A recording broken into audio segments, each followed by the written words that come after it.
নমস্কার বন্ধুরা, আজ আমি বানাবো এঁচোড় চিংড়ি। মায়ের ছোঁয়া চ্যানেলে সবাইকে স্বাগত জানিয়ে শুরু করছি আজকের রান্নাবান্না। প্রথমে আমি হাতে একটু সর্ষের তেল বেশ ভালো করে মেখে নিচ্ছি। এঁচোড় ছাড়াবার আগে হাতে সর্ষের তেল মেখে নিলে এঁচোড়ের আঠা আর হাতে জড়িয়ে যাবে না। এবার আমি এঁচোড়ের খোসা ছাড়িয়ে নিচ্ছি। ঠিক এইভাবে এঁচোড়ের খোসা ছাড়িয়ে নিতে হবে। এঁচোড়ের গায়ে যদি খোসা লেগে থাকে তাহলে এঁচোড় খেতে কষা লাগবে। খোসা ছাড়াবার পরেও যদি এই অংশগুলি এঁচোড়ের গায়ে লেগে থাকে তাহলে এগুলোকে একটু ছাড়িয়ে নিতে হবে। এঁচোড়ের ওপরের এই মোটা অংশটি কেটে বাদ দিয়ে দিতে হবে। এইবার টুকরো টুকরো করে এঁচোড়গুলি কেটে নিতে হবে, তবে খুব বেশি মোটা করে কাটবেন না, তাতে এঁচোড় ভালোভাবে সেদ্ধ হবে না। এইবার জল দিয়ে এঁচোড়গুলি বেশ ভালোভাবে ধুয়ে নিতে হবে।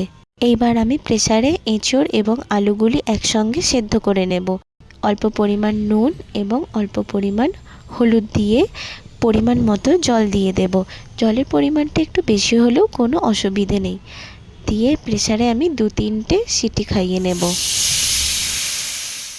এঁচোড় এবং আলুগুলি আমার সেদ্ধ করা হয়ে গেছে। এঁচোড় সেদ্ধ করা জল ফেলে দিতে হবে, না হলে কষা লাগবে। এঁচোড়গুলি লাল লাল করে মাছের মতো উল্টে পাল্টে ভালো করে ভেজে নিতে হবে। এবার একটি পাত্রে আমি এঁচোড়গুলি ভেজে তুলে নিচ্ছি। এবার আগে থেকে ওই সেদ্ধ করে রাখা আলুগুলি ভেজে নিচ্ছি। আমার আলুগুলি ভাজা হয়ে গেছে, এবার আমি তুলে নিচ্ছি। এবার তেল গরম করে একটা শুকনো লঙ্কা, কিছু পরিমাণ জিরে এবং গোটা গরম মশলা দিয়ে দিলাম। গরম মশলার মধ্যে ছিল ফাটানো এলাচ, দারুচিনি এবং কয়েকটা লবঙ্গ।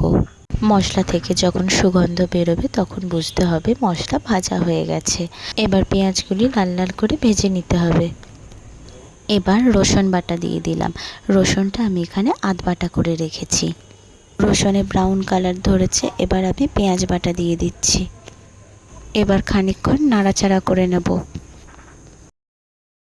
এবার দিয়ে দিলাম টমেটো কুচি, দিয়ে দিলাম স্বাদ মতো লবণ, 1 চামচ হলুদ গুঁড়ো ও 1 চামচ লঙ্কা গুঁড়ো। ঝালটা নিজেরা নিজেদের মতো করে দেবেন। এবার ভালো করে কষিয়ে নেব। টমেটো দেওয়ার পরে লবণ দিলাম, তার কারণ টমেটোটা যাতে তাড়াতাড়ি নরম হয়ে যায়। আমার এখানে মশলা কষানো হয়ে গেছে। এবার আমি চিংড়ি মাছ দিয়ে বেশ ভালো করে কষিয়ে নেব।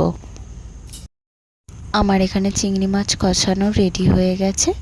এবার আমি ভেজে রাখা এঁচোড় ও আলুগুলি দিয়ে দেব।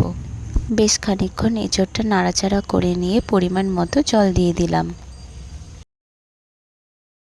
এবারে ঢাকা দিয়ে 10 থেকে 15 মিনিট ফুটিয়ে নিতে হবে। আমাদের এঁচোড় চিংড়ি রেডি হয়ে গেছে। ভিডিওটি ভালো লেগে থাকলে লাইক, কমেন্ট এবং সাবস্ক্রাইব করে মায়ের ছোঁয়া চ্যানেলের পাশে থাকবেন বন্ধুরা। টাটা।